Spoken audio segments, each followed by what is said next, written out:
Hello guys, welcome back to Sharma garage. और आज हमारे गैरेज में आई है अर्बन क्रूजर हाई राइडर। इस गाड़ी में एक छोटा सा डेंट है जिसे हम एक दिन में कंप्लीट करने वाले हैं। वैसे कुछ दिन पहले हमारे गैरेज में ग्रैंड विटारा भी आई थी। आजकल इन दोनों गाड़ियों का कंपैरिजन बहुत ज्यादा हो रहा है और ये भी देखने को मिल रहा है कि लोग बहुत ज्यादा कंफ्यूज्ड हैं कि टोयोटा का अर्बन क्रूजर लेना सही डिसीजन होगा या फिर मारुति का ग्रैंड विटारा। तो आइए जानते हैं इन दोनों गाड़ियों के बारे में। उससे पहले हमारी आज की ये हाई राइडर के बारे में कुछ जान लेते हैं। एक्चुअली इस गाड़ी में बस हल्का सा डेंट था जो कि आप देख सकते हैं, लेकिन इस छोटे से डेंट को भी ठीक करने के लिए हमें कई सारे प्रोसेस से गुजरना पड़ता है, जैसे कि डेंटिंग और फिर पुट्टी काटना, उसके बाद फिर पेंटिंग। तो इसके लिए हमने सबसे पहले डेंट वाले जगह को पूरी तरह से साफ कर लिया और ग्राइंडर मशीन की मदद से हमने उसे और भी अच्छे से साफ कर लिया।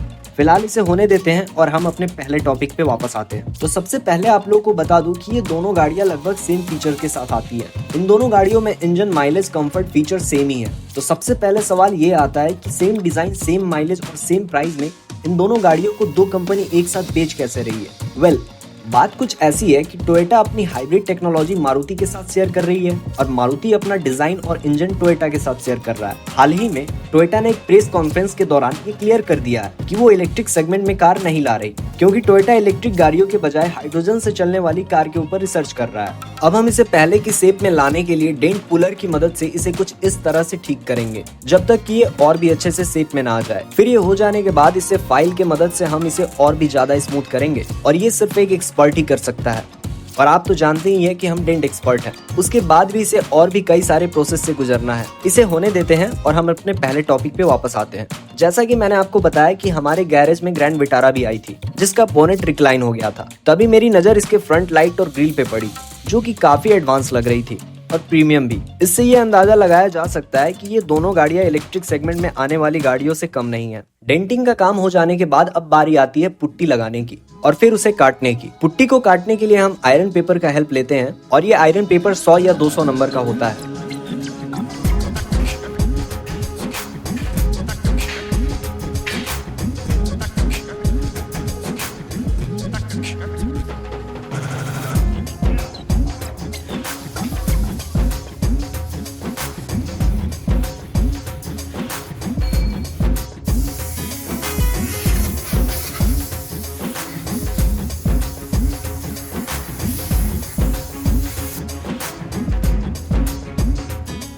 यहाँ सबसे पहले हम इस पे प्राइमर का यूज करते हैं। प्राइमर मेटल और पेंट के बीच में होता है जो कि गाड़ी को रस्ट होने से बचाता है।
ये काम हो जाने के बाद हम इसे अपने पेंट रूम में ले जाते हैं।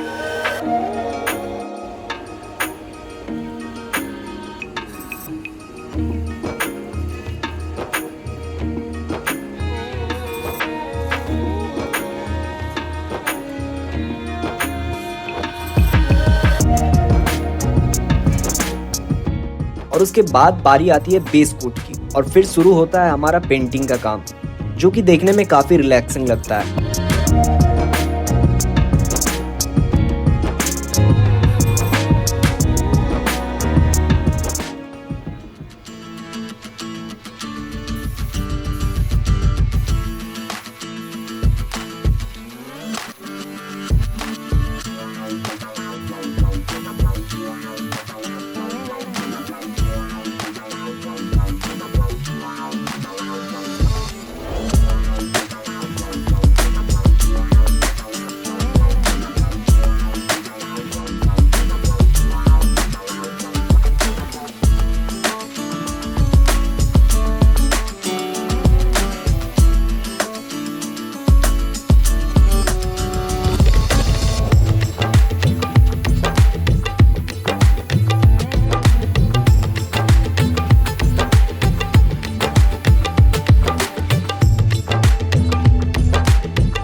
और ये पेंटिंग का काम हो जाने के बाद अब फाइनली हमारी गाड़ी बन के वापस आ चुकी है। तो कुछ ऐसा है हमारे कार का ये फाइनल लुक।